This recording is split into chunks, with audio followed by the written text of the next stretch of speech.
নতুন কিছু রান্না করতে আমার সবসময়ই ভালো লাগে। নতুন কোনো কিছু তৈরি করতে। আর শীত মানেই হচ্ছে অনেক রকম সবজি, শাকসবজি।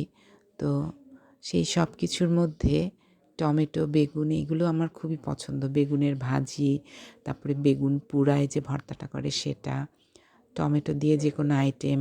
আর শীতকালের শুরুতে যে কাঁচা টমেটোটা বের হয়, কাঁচা টমেটো দিয়েও একটা রেসিপি করে আমার শাশুড়ি। সেটাও খেতে খুব ভালো লাগে। তো যাই হোক, আজকে নিয়ে এসেছি একটু অন্যরকম একটা ভর্তা। এটাও একটা ভর্তাই। অন্যরকম বলছি এই কারণে যে আমার কাছে এটা অন্যরকম। অনেকেই হয়তো এটা করে থাকবেন। বাট আমি এটা এই ১ম বার করলাম। তবে এটাও শিখেছি আমি Facebook থেকেই। আ আমি ১.৫টা মতন বেগুন নিয়েছিলাম। বেগুনগুলোকে চাক, চাক করে কেটে সুন্দর করে ধুয়ে লবণ হলুদ দিয়ে মেখে আ সেটাকে ভাজলাম এবং সাথে আমি একটা গোটা টমেটো দিয়েছিলাম। তবে আমার টমেটোটা একটু কাঁচা ছিল।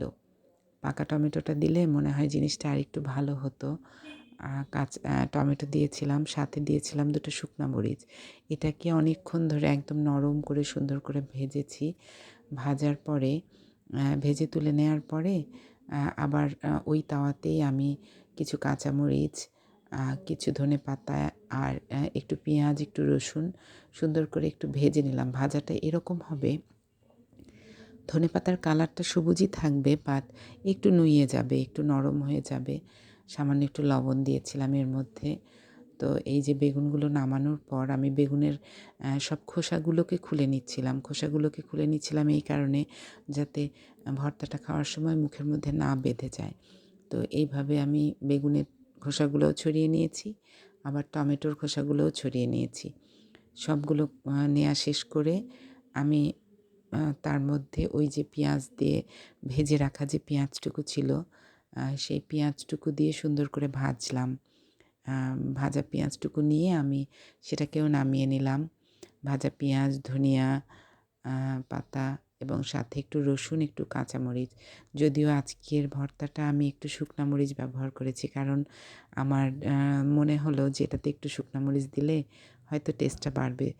এটা খাওয়া আমার একেবারেই ঠিক নয়, তারপরেও করেছি। যাই হোক, এই যে টমেটোগুলোর খোসাও আমি ছড়িয়ে নিয়েছিলাম। নিয়ে মরিচটা আর ওই পেঁয়াজটুকু সুন্দর করে মেখে নিয়ে তার মধ্যে একটু বেশি পরিমাণ সরিষার তেল দিছি। শীতকালে আসলে সরিষার তেলটা অনেকাংশেই আমাদের জন্য উপকারী। সর্দি-টর্দিও থাকে না, কফ-টফও বুকে জমে না। তো শীতকালে আমি সরিষার তেলটা খাই। মোটামুটি সব ভর্তা-টর্তায় খাই। সরিষার তেল দিয়ে আমি ওটাকে অনেকক্ষণ ধরে মাখালাম। মাখানোর পর একটা এত সুন্দর স্মেল বেরোচ্ছিল, অনেক সুন্দর একটা স্মেল বেরোচ্ছিল। মানে টমেটোটা পোড়ার একটা গন্ধ, সাথে ধনিয়া পাতার একটা গন্ধ, সবকিছু মিলে আমি মেখে নিলাম। মাখার পরে বিশ্বাস করবেন না, ভাত খাওয়ার সময় ওটা দিয়েই আমাদের অর্ধেক ভাত খাওয়া শেষ। মানে আর যে কিছু লাগবে এটাই মনে করছিলাম না। আর আমার ছেলে কখনো এই ধরনের ভর্তাগুলো খায় না। কিন্তু এই ভর্তাটা যখন আমি করলাম, করার পরে ও নিজেও এই ভর্তাটা দিয়ে অনেকটাই ভাত খেয়েছিল।